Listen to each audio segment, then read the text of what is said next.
Hey guys, welcome back to the Personal Transformation Podcast. My name is Dan Storey, author of the book, Personal Transformation Blueprint. And in this episode, we're going to talk about the chapter called The Decision to Change. You know, there's a point where if you do decide to go through a personal transformation or make any sort of shift in life, there's a decision you've got to make is, am I going to do this? Yes or no? And many people will never fully cross that line. Many people will look at that and say, well, I'm going to try it, or I'm going to sample it, or I'm going to do a little bit of something. And there's a few reasons why people never make that change. And here's what I'm going to say is that decision to change needs to happen before you even think about making progress towards your goal. Okay. The decision to change needs to happen before. And let's talk about why. Okay, so let's go back. So dissatisfaction. Dissatisfaction is one of the key drivers. You've identified either a single area of life or multiple aspects of how you're living at the moment that don't serve you, and you're annoyed, and you've harnessed that dissatisfaction, and you're driven and you're motivated, and you're like, I got to change something. Yes. You've taken ownership. The locus of control is inside, and you're like, right, if it's to be, it's up to me. Okay, what do I do? And too many people want to get straight into action. So, you know, I've got a fitness goal. Oh, let's go and join the gym. Let's go do a workout. And, you know, you'll see them work out for a week or 2 weeks. They're going 28 times a day or something like that. You know, everyone's been there in January where everybody's turning up and everyone in the whole world is in that gym at the same time, on for the same treadmill. It's overwhelming, right? Because people are just keen to act, right? But then 2 weeks later, it's dead and everybody's gone and everyone's reverted back to their old ways of being. Why is that? Well, because nobody's actually decided to change. Nobody's actually made that commitment to say, here's where I am, here's where I want to be, I'm going to make it happen. And so we allow ourselves to go back. Like I said, they'll try something, they'll subscribe to something for a bit, but then they always have an out. They always have okay, well, I can always quit. I can always cancel my membership, or I can always do these kind of things. Those kind of things are really easy. And the reason is because they haven't made that decision. Okay, it's just a dabbling and I'm going to try things. Change, real change, if you're going to subscribe and have a lasting, powerful, positive change, starts with a decision.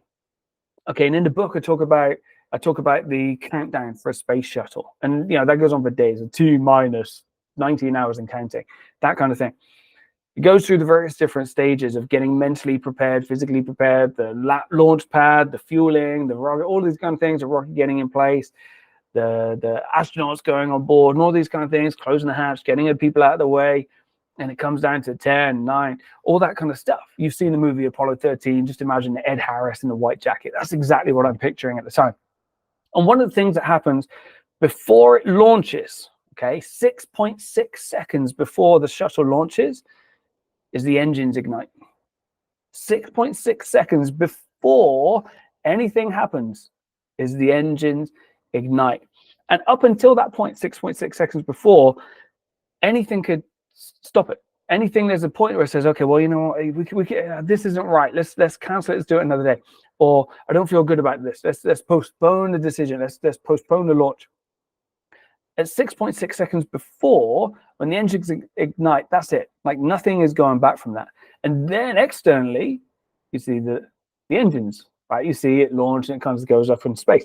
After that, it's really difficult to get out. Right, you can't really turn a spaceship. Oh, I left the kettle on. Like, you can't do that, right? Because things are set in motion.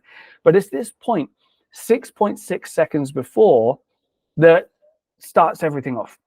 And for you, making the decision to change is this. It's 6.6 seconds before you start your first action, before you do anything, is this point where you say to yourself, am I dissatisfied?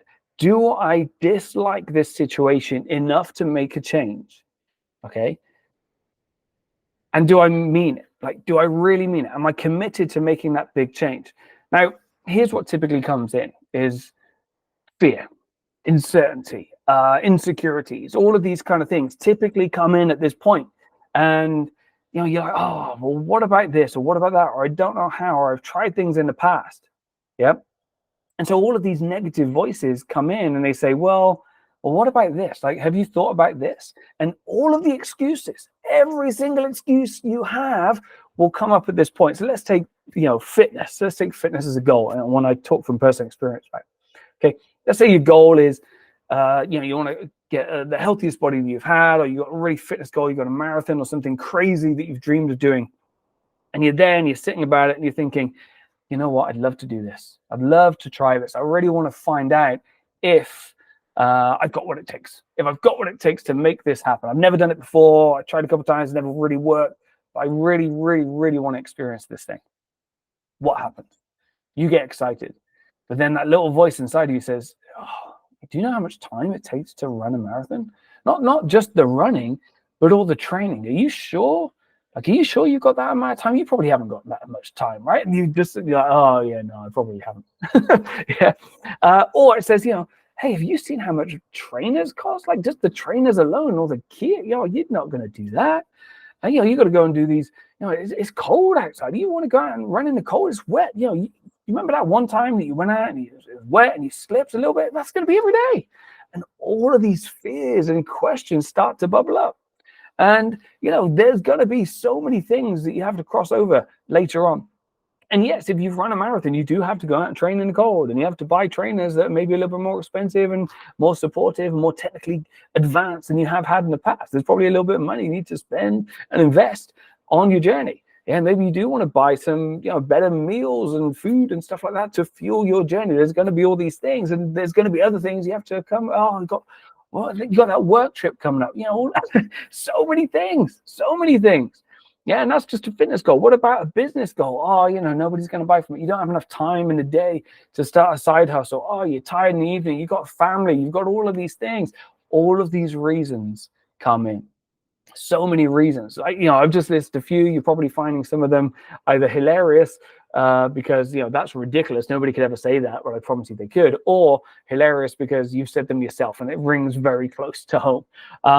But these things, right? Before we make a decision to change, we catastrophize. We think everything is going to go wrong, or we see all of these problems, and we look at our goal, and in the future we can see it. We can see this opportunity that lies in front of us.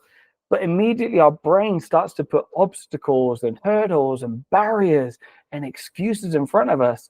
And most of us will look at that and go, there's no way. There's no way I can get over all of those things. Maybe 1, maybe 2, but 3 is going to hit me. 5 is going to smack me in the face. And 10, I'm just going to have no energy to tackle it. I'm just not even going to start. Absolutely crazy, right? And that's the problem. The problem is we try and figure out, how are we going to do it before we've even committed to doing it?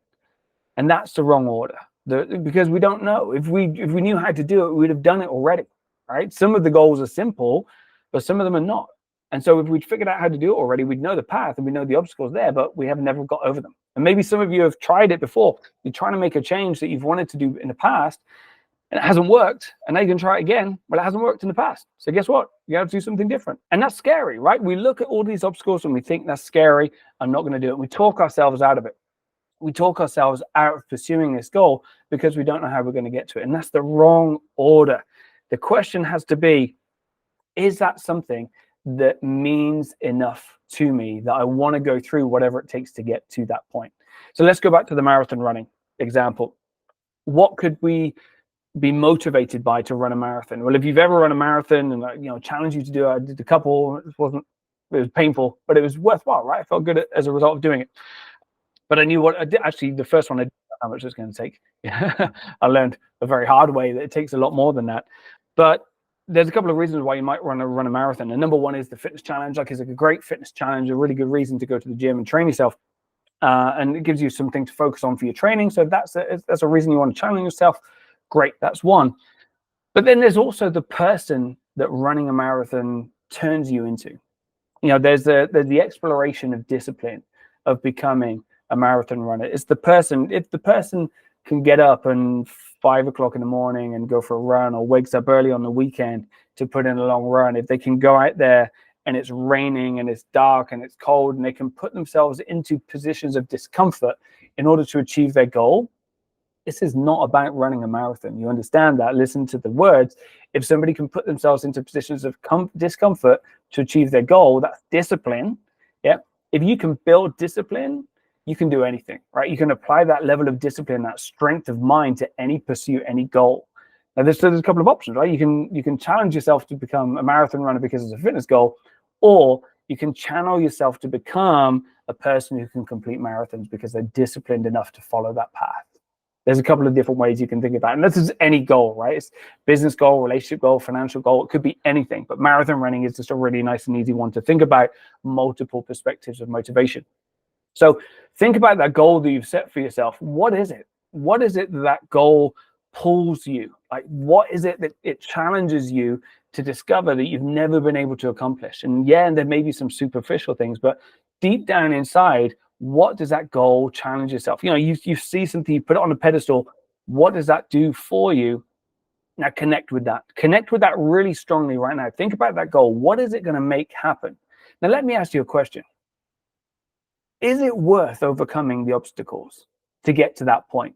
Is it worth going through a few pieces of adversity, getting over a few speed bumps? Is it worth going through challenges and tribulations and figuring things out along the way, like a mental puzzle almost, until we get to that point where we've become that person who can achieve that goal?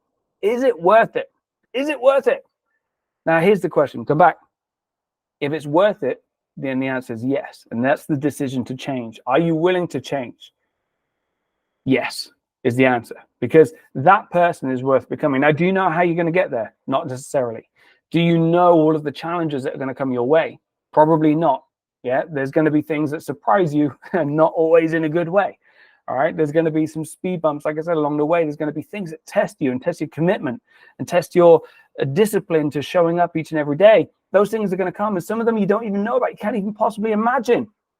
But that's worth it, right? That goal, that challenge, that example of yourself, of who you can possibly be, is worth it. It's worth getting there. Okay, so this is why I say you got to make the decision to change. The decision to change is, do I want that person? Yes or no? And if that goal, if that dream isn't powerful enough, isn't exciting enough, then the answer is no. And that's okay, right? That's okay. But the question then is, can you develop that?